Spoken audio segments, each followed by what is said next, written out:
जीवन में कभी किसी की मदद करके अहंकार मत करना कि आप उसे कुछ दे रहे हो सकता है कि आप पिछले जन्म का कर्जा चुका रहे हो। अध्याय 3 में हमने बात की थी, भगवान श्री कृष्ण ने अपने सखा, अपने मित्र, अपने शिष्य अर्जुन को आश्वस्त किया था और बताया था कि जो भी मानव श्रद्धा युक्त होकर के मेरे बताए रास्ते पर चलता है वो कर्मों के बंधन से छूट जाता है, मोक्ष प्राप्त करता है।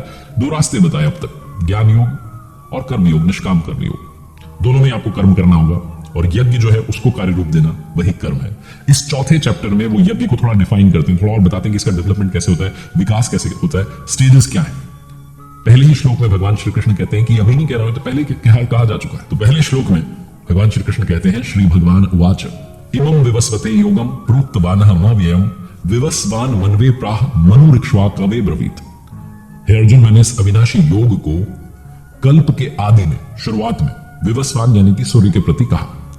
सूर्य ने, विवस्वान ने मनु से कहा और मनु ने इक्ष्वाकु से कहा। किसने कहा? मैंने कहा। मैंने यानी कि भगवान श्री कृष्ण ने।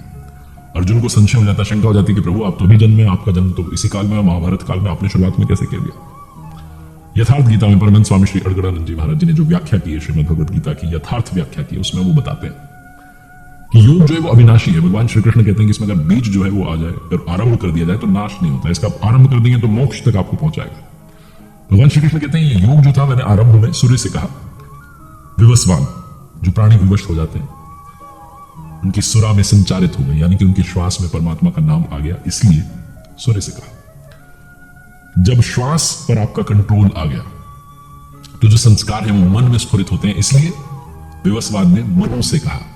और जब मन में ऐसे संस्कार आ जाते हैं तो फिर उस परमात्मा को पाने की इच्छा जागृत होती है, एक मन में इच्छा आती है, इसीलिए फिर मनु ने इक्ष्वाकु से कहा। ये इस श्लोक का यथार्थ सार है। लालसा होती है, मन में एक इच्छा होती है कि वो कर्म करें जो अविनाशी है, जो हमें इस जन्म मृत्यु के बंधन से पीछा छुड़ा देगा और हमें वहां तक ले जाएगा जिसका नाम मोक्ष परम धाम है, इसीलिए फिर वो इक्ष्वाकु से कहा।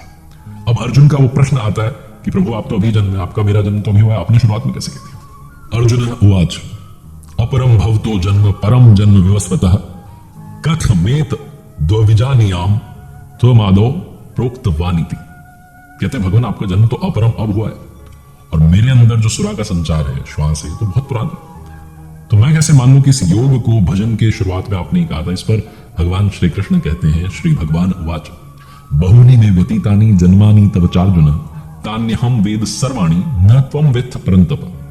कि अर्जुन मेरे और तुम्हारे बहुत से जन्म हो चुके हैं, तुम उन सबको नहीं जानते, मैं जानता हूं। जो साधना कर रहा होता है, जो साधक होता है उसको मालूम नहीं होता, लेकिन जो स्वरूपस्थ महापुरुष होते हैं उन्हें सब मालूम होता है, वो त्रिकाल दृष्टा होता है।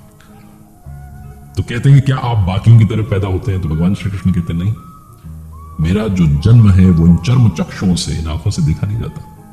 किस काल में जन्म होता है, किस काल में दर्शन होते हैं, उसके बारे में अगले श्लोक में कहते हैं। श्रीमद् भगवद गीता का वो श्लोक अब आपको सुना रहा हूं जो आपने कई बार सुना, लेकिन उसकी यथार्थ व्याख्या क्या है वो आप तक पहुंचाने का प्रयास कर रहा हूं यथार्थ गीता के माध्यम से। आप भी घर बैठे मंगा सकते हैं www.यथार्थगीता.com से। श्री भगवान उवाच यदा यदा हि धर्मस्य ग्लानिर्भवति भारत अभ्युत्थानम धर्मस्य तदात्मानं सृजाम्यहम्। हे अर्जुन, जब जब परम धर्म परमात्मा के लिए हृदय ग्लानि से भर जाता है, जब अधर्म की वृद्धि होती है, पार पाते नहीं दिखता, तब मैं आत्मा को रचने लगता हूं। ऐसी ही ग्लानि जो थी मनु को हुई, हृदय बहुत दुख लाग जन्म गयो हरि भक्ति बिनु, रामचरितमानस में लिखा। जब आपका हृदय अनुराग से भर जाए, जब आपके हृदय में इतना अनुराग उमड़ आए प्रभु के लिए, तब वो अपने स्वरूप को रचने लगते हैं। और अगले श्लोक में कहते हैं, श्री भगवान उवाच परित्राणाय साधूनाम विनाशाय च दुष्कृताम धर्म संस्थापनार्थाय संभवामि युगे युगे।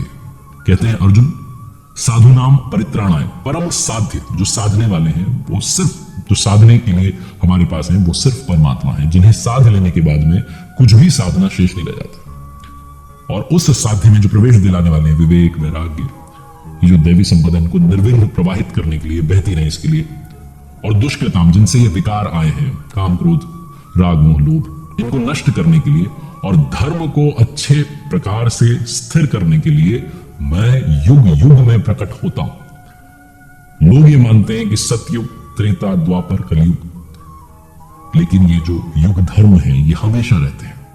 रामचरितमानस में लिखा है, नित्य जुग धर्म हम सब केरे हृदय राम माया के प्रेरे। युग धर्म जो है हम सभी के हृदय में नित्य होते रहते हैं अविद्या से नहीं होते हैं बल्कि विद्या से होते हैं, राम माया की प्रेरणा से होते हैं, हृदय में होते हैं। इसी श्लोक में उसी के बारे में बात की गई। जो आत्माया पे कहा गया वो राम माया है। तो ये जो युग है, सतयुग, त्रेता, द्वापर, कलयुग, ये आपके हृदय में है। आपको उस कलयुग से निकल करके जो 4 स्टेजेस हैं, इसमें सतयुग तक की दूरी तय करनी है। और इसीलिए उन्होंने कहा कि मैं युग युग में प्रकट होता हूं। अगर भगवान साथ ना दें, अगर वो प्रभु आपकी श्वास में ना उतरे, आपका साथ ना दे, तो आप मेडिटेशन कर ही नहीं सकते। आप लाख आंखें बंद करके बैठ जाइए, घंटों तक बैठे रहिए, पूरे पूरे दिन बैठे रहिए, रात बैठे रहिए, लेकिन मन जो है वो दौड़ता रहेगा, वो स्थिर होगा ही नहीं। वो तभी स्थिर होगा जब वो अपने स्वरूप को रचने लगेंगे। और जब बात युगों की चली है तो अगले ही श्लोक में भगवान श्री कृष्ण स्वयं बता देते हैं। लोगों को ऐसा लगता है कि कहीं अवतार होगा, बाहर होगा तो हम देख लेंगे, दर्शन कर लेंगे, सब लोग चल करके पूजा पाठ कर लेंगे, आरती कर लेंगे। भगवान श्री कृष्ण अगले ही श्लोक में श्रीमद् भगवद गीता के 4थे अध्याय में कहते हैं, श्री भगवान उवाच जन्म कर्म च मे दिव्यमेवं यो वेत्ति तत्वतः त्यक्त्वा देहम पुनर्जन्म नैति मामेति सो अर्जुन। कहते हैं अर्जुन, मेरा जो जन्म है, जो ग्लानि, जब एक साधक के मन में इतनी ग्लानि होती है कि मुझे प्रभु के दर्शन करने, जब वो अपने स्वरूप को रचने लगते हैं, दर्शन देने लगते हैं, तो कहते हैं कि ये जो मेरा जन्म है और जो मेरा कर्म है, यानी कि दुष्कृतियों को मिटाना, जो विकार है उनको हटाना, और जो देवी संपद है, जो पुण्य है उनको जागृत करना, धर्म को स्थिर करना, ये जो मेरा जन्म और कर्म है, ये दिव्य है, अलौकिक है, इन चर्म चक्षुओं से देखा नहीं जा सकता है। मन और बुद्धि से उसे कैलकुलेट नहीं किया जा सकता है। जब इतना रहस्यमयी है तो देखता कौन है? तो आगे कहते हैं, यो व्यक्ति तत्वतः, तत्वदर्शी, जो उस रास्ते को पार करके आखिरी छोर तक पहुंच गया, वही मेरे इस जन्म और कर्म को देखता है। और मेरा साक्षात करके, मेरा दर्शन करके वो पुनर्जन्म को प्राप्त नहीं होता बल्कि मुझे प्राप्त होता है, यानी कि मोक्ष को प्राप्त होता है। ये इस श्लोक का सार है। जिन लोगों को ऐसा लगता है कि बाहर दर्शन होंगे, उन लोगों के लिए श्लोक है। और इसमें स्पष्ट कहा गया, अगर आप साधारण संस्कृत का हिंदी अनुवाद भी पढ़ ले, समझ ले, तब भी सारी बात समझ में आ जाती है। तो क्या सीधा आप तक पहुंचा जा सकता है? तो उसके बारे में कहते हैं कि नहीं, 4 स्टेजेस हैं, 4 जो है अवस्थाएं हैं। अगले श्लोक में कहते हैं, श्री भगवान उवाच चातुर्वर्ण्यम मया सृष्टम गुण कर्म विभागशः तस्य कर्तारमपि माम विद्धे कर्तारमप्ययम्। कहते हैं अर्जुन, चातुर्वर्ण्यम मया सृष्टम, 4 वर्णों की रचना जो है मैंने की है। तो क्या हम मनुष्यों को 4 भागों में बांट दिया है? भगवान श्री कृष्ण कहते हैं नहीं, गुण कर्म विभागशः, गुण जो है, जो आपके अंदर गुण हैं, उनके माध्यम से कर्म जो है, जो आराधना हो रही है, जो ध्यान हो रहा है, जो मेडिटेशन हो रहा है, जो तपस्या हो रही है, उसको 4 भागों में बांटा है। क्योंकि उसमें अवस्था का भेद है, वो डिफरेंशिएट होती है, एक के बाद एक स्टेज आती है, तब जाकर के फिर वो आखिरी स्टेज आती है, इसे मोक्ष कहते हैं। आप 2 घंटे के लिए ध्यान में बैठ जाएंगे, लेकिन जिस मन को वहां लगना चाहिए, जो मेडिटेशन में होना चाहिए, वो मन तो इधर उधर भागता रहता है, बिजनेस के बारे में, नौकरी के बारे में, फैमिली के बारे में, पता नहीं किस किस बारे में सोच रहा होता है, उलूल जुलूल बातें जो तर्क जो है बुन रहा होता है। तो आप क्यों अपना टाइम वेस्ट कर रहे हैं? अगर आप इस स्टेज में हैं तो आप 4थी स्टेज में हैं, सबसे नीचे वाली स्टेज में। आगे कहा है भगवान श्री कृष्ण ने श्रीमद् भगवद गीता में ही, परिचर्यात्मकम कर्म क्षुद्रस्यापि स्वभावजम, कि जो महापुरुष अव्यक्त की स्थिति वाले होते हैं, जो तत्वस्थित महापुरुष हैं, अपने से उन्नत जो साधक हैं, जो पुण्यात्माएं हैं, साधु हैं, महात्मा हैं, उनकी सेवा करो। परिचर्यात्मक कर्म क्षुद्रस्यापि स्वभावजम, जो 4था वर्ण है, जो सबसे नीचे की स्टेज है, उसके बारे में ऐसी बात कही है आगे 18वें अध्याय में उन्होंने इसको समझाया। लेकिन जो 4 वर्णों की रचना की है, इसको थोड़ा और आगे डिफाइन करेंगे जब बात आएगी यज्ञ की। उसमें आपको बहुत अच्छे से समझ में आएगा कि ये 4 वर्ण जो है ये क्या है। आगे के श्लोकों में भगवान श्री कृष्ण जो है यज्ञ के बारे में और विस्तार में बात करते हैं। वो देवम यज्ञ की कहते हैं, देवी संपद को बलवती बनाओ। वो द्रव्य यज्ञ के बारे में बात करते हैं कि जो भी मुझे अपनी श्रद्धा अनुसार अर्पित करते हैं, पत्र फल पुष्प, सब मैं स्वीकार करता हूँ। वो तपो यज्ञ की बात करते हैं, जब आप मेडिटेशन में आते हैं, अलग अलग स्टेजेस की तरफ बढ़ते हैं। अगर आप सबसे नीचे वाली स्टेज में हैं, फिर ऊपर वाली स्टेज में जाना चाहें, तो अपने आप को तपा रहे हैं, इंद्रियों को संयमित कर रहे हैं। और उसके बाद में वो श्लोक आता है जो ध्यान का असली स्वरूप आपको समझाता है। श्री भगवान उवाच अपाने जुह्वाति प्राणम प्राणे अपानम तथा परे प्राणापान गति रुद्धत्वा प्राणायाम परायण। बहुत सी योगी जन जो साधक होते हैं, वो अपान वायु में प्राण वायु को हवन करते हैं, और उसी प्रकार से प्राण वायु में अपान वायु को हवन करते हैं। इससे भी जब सूक्ष्म अवस्था आ जाती है और ऊपर की स्टेज आ जाती है, तो प्राण और अपान दोनों की गति रोक करके प्राणायाम परायण हो जाते हैं। प्राणवायु और अपान वायु, यानी कि जो श्वास आ रही है और जो बाहर जा रही है, जिसे भगवान श्री कृष्ण इस श्लोक में प्राण अपान कह रहे हैं, उसी को महात्मा बुद्ध ने, भगवान गौतम बुद्ध कहते हैं अनापान, और इसी को श्वास प्रश्वास कहा गया। प्राण वो श्वास है जो हम अंदर खींच रहे हैं, अपान वो है जो हम बाहर की तरफ छोड़ रहे हैं। और जो तपस्वी हैं उनकी ये उनका एक्सपीरियंस है, वो ये कहते हैं कि आप श्वास के साथ में जो बाहर के एनवायरमेंट के जो संकल्प हैं, जो विचार हैं, थॉट्स हैं, उनको अंदर ले रहे होते हैं, और प्रश्वास में जो अंदर के जो भले बुरे अच्छे पता नहीं कैसे कैसे विचार हैं, उन सबको बाहर की तरफ फेंक रहे हैं। अब ये विचार बाहर से भी अंदर शुद्ध जाए, अंदर से भी बाहर शुद्ध आए, बस यही हमें करना है। और आखिरी में जब रोक दिया गया प्राण और अपान की गति को, तो ना अंदर से कोई थॉट आ रहा है, ना बाहर से कोई थॉट अंदर जा रहा है, तब जाकर के प्राणायाम की स्थिति आती है। हर महापुरुष ने इसके बारे में बात की है। जो हमारे स्वामी जी, जिनकी यथार्थ गीता की मैंने बात की, जो उनके गुरु महाराज थे परमहंस स्वामी जी, वो कहते थे कि 4 जो अवस्थाएं हैं, वो एक ही नाम को जपने की 4 श्रेणियां हैं। उसमें सबसे पहली है बैखरी, यानी कि जब आप नाम जपने लगते हैं तो बिखर रहा होता है, इसलिए वो बैखरी है।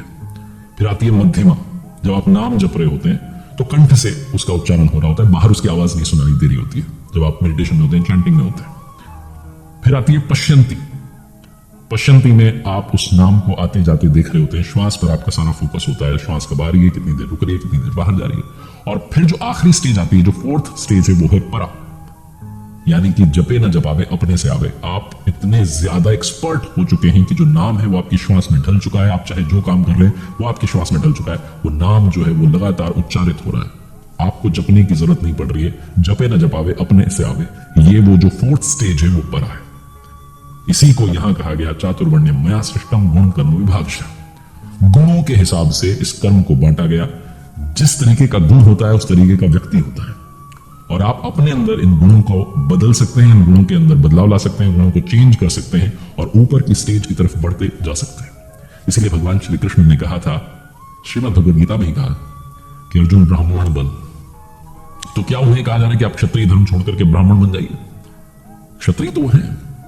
अर्जुन को कहा गया कि आपका जो क्षत्रिय धर्म है वो सिखाता है कि आप मेडिटेशन के लिए, आप ध्यान के लिए तैयार हो जाइए, आपके अंदर वो क्षमता आ चुकी है, आप इन विकारों से लड़ सकते हैं, इन्हें काट सकते हैं, हटा सकते हैं, काम क्रोध मोह लोभ सबको हटा सकते हैं। और ऊपर वाली जो स्टेज है जो ब्राह्मण है, वो बनने के लिए कहा गया। अर्जुन से नहीं कहा कि आप क्षत्रिय, जो अभी जो व्यवस्था के बारे में बात होती है आज के जमाने में, उसके बारे में नहीं कहा गया। भगवान श्री कृष्ण ने कहा कि आपको ब्राह्मण बनना है, अगली स्टेज की तरफ जाना है, जिसे यहां परा कहा गया। जब आप मेडिटेशन में जाते हैं, ध्यान में जाते हैं, अपने आप को अंदर की तरफ लेकर के जाते हैं, अपने आप से चिंतन करना शुरू करते हैं, तो यही कहा गया कि आपको ब्राह्मण बनना है, इस स्टेज से और ऊपर उठना है, और उससे भी ऊपर उठ करके परमात्मा तक की जो दूरी है उसे तय करनी है। एक बार फिर से अर्जुन को भगवान श्री कृष्ण याद दिलाते हैं, बताते हैं कि इस यज्ञ का परिणाम क्या है। श्री भगवान उवाच यज्ञ शिष्टामृत भुजो यान्ति ब्रह्म सनातनम नायम लोको अस्ति यज्ञस्य कुतो अन्यः कुरु सत्तम। कुरु श्रेष्ठ अर्जुन, यज्ञ शिष्टामृत भुजो, यज्ञ जिसकी सृष्टि करता है, जिसे अवशेष छोड़ता है, वो है अमृत, उसकी जानकारी ही ज्ञान है। उस ज्ञानामृत को जो प्राप्त करते हैं वो योगी जन यान्ति ब्रह्म सनातनम, शाश्वत सनातन पर ब्रह्म को, जिसके बाद कुछ भी पाना शेष नहीं है, उस परम धाम को, मोक्ष को, निर्वाणा जिसे कहा गया है, उसे प्राप्त कर लेते हैं।